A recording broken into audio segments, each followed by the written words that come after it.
विद्यार्थी आने वाली पीढ़ी के लिए सबसे बड़ा नागरिकता का जो कर्तव्य है उसके निभाने के लिए वे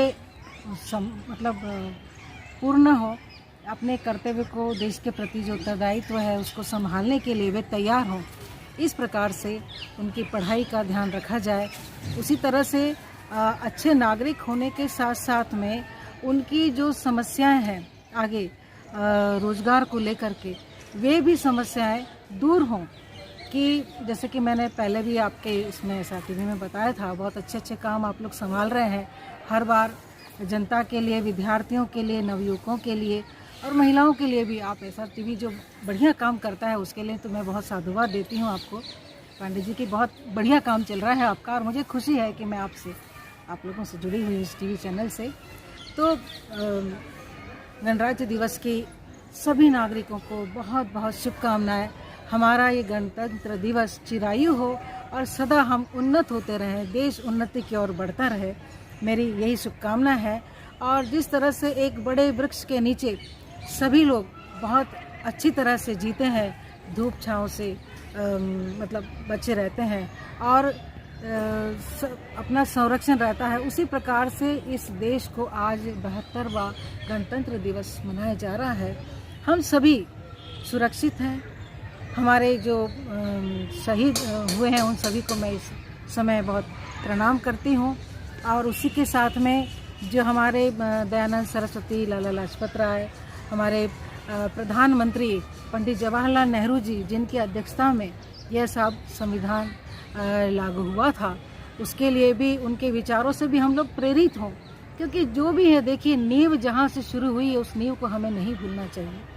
माना कि अतीत बहुत कुछ बदल जाता है आगे आने के बाद में, फिर भी अतीत हमारे लिए एक पृष्ठभूमि रहती है सीखने के लिए। तो हमें हमारे सभी उन महापुरुषों से, विचारों से प्रेरित होना चाहिए जिससे कि देश यह विकास कर रहा है और आगे बढ़ रहा है।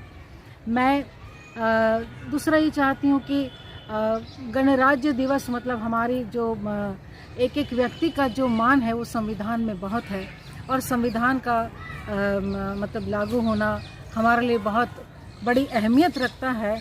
और इस संविधान को बनाए रखने के लिए, इसके चिरायु रहने के लिए भी मैं बहुत बहुत बधाई देती हूँ कि सभी व्यक्ति एक अपने अच्छे विचारों से, एक प्रगढ़ विचारों से, प्रगत विचारों से आगे आएँ।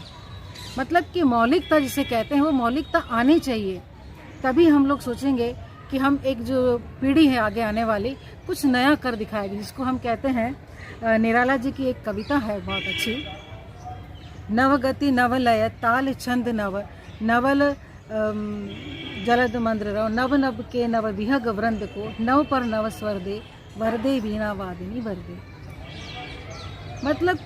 यहाँ तक कि अब जैसे यहाँ तो नव खग सबके लिए, पक्षियों के लिए भी बात कही जाती है, तो हमारे साहित्यकारों ने भी कहा है कि पशु पक्षी सभी जो जीव जंतु तक है, जो पर्यावरण को अच्छा बनाए रखने के लिए, सुंदर बनाए रखने के लिए, अच्छे स्वास्थ्य के लिए कारगर सिद्ध होते हैं, उनके लिए भी इसमें प्रार्थना है।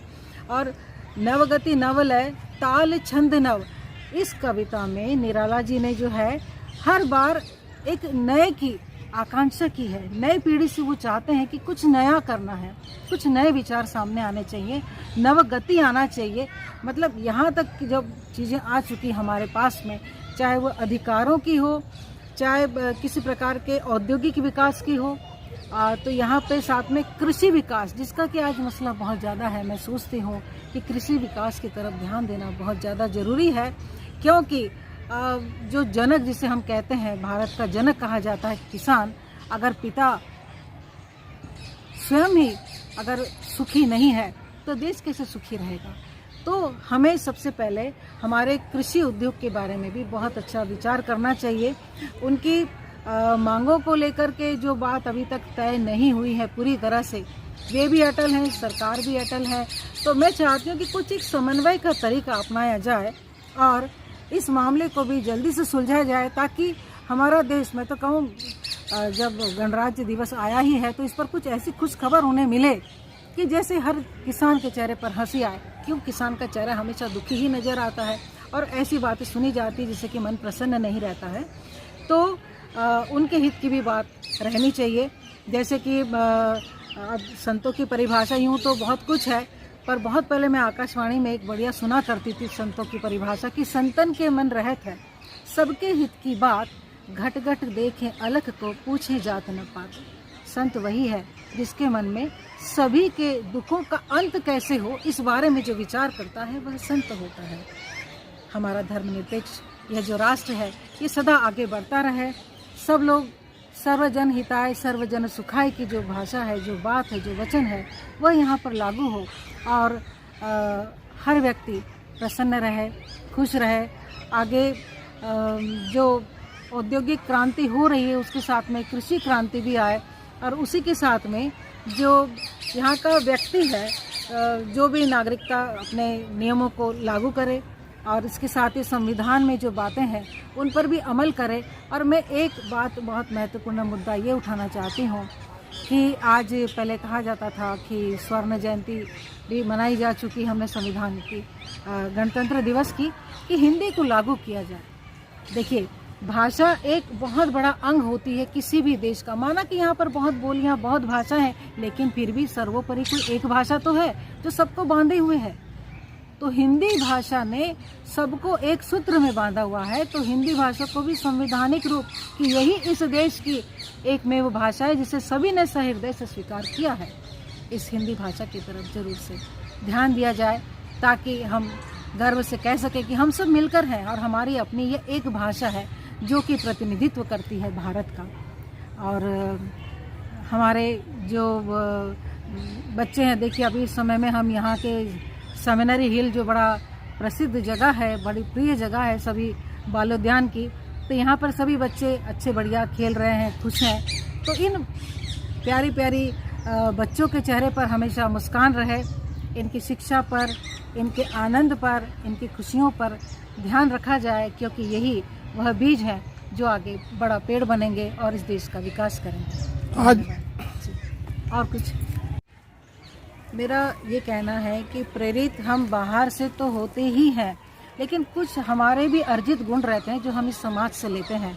तो जिन समस्याओं के द्वारा हम आगे जाते हैं तो हमारे लिए वह केवल विचार न हो, बल्कि प्रत्येक महिला जो महसूस कर रही है, जो उसने ज़िंदगी में देखा है अपने अनुभवों को, तो उसके पूरे संरक्षण, उसके जीवन को लेकर के जो उनके विचार हैं, जो वे आगे लाना चाहती हैं, कि वे बहुत पराधीन होकर के ना रहे, बल्कि इतना सक्षम, क्योंकि पैसे से सक्षम हो जाना ही कोई बहुत बड़ी बात नहीं होती है। पैसा ही सब कुछ नहीं होता है। उसका अपना जीवन, उसकी अपनी स्वतंत्रता, उसकी अपनी योजनाएं, उसका जीवन भी बहुत महत्वपूर्ण होता है। इसके लिए उनकी अभिव्यक्ति और उनके विचारों को आगे बढ़ने दिया जाए किसी प्रकार की बाधा के बिना। और किसी न किसी मुद्दे पर अगर वे विचार कर रही हैं कि समाज में महिलाओं के लिए कुछ ऐसे अधिकार आए जिससे कि वे अपना जीवन बहुत अच्छी तरह से जी सकें, तन से, मन से, ताकि वे ही आगे इस प्रकार से इस नींव को खड़ी कर सकती हूँ जहाँ पर कि आज जो समस्याएं आती हैं, बाकी सामाजिक समस्याएं आती हैं, तो वो ना हो। क्योंकि समाज एक ठहरा हुआ समाज है और इस ठहरे हुए पानी में बहुत देर तक कुछ स्वच्छ नहीं रहता है। तो बहाव बहते रहना चाहिए, नए विचार आना चाहिए, नए विचारों का प्रवाह होना चाहिए, जहाँ पर कि हर महिला स्वस्थ और सुखी हो सके। युवाओं के लिए तो बात बहुत अच्छी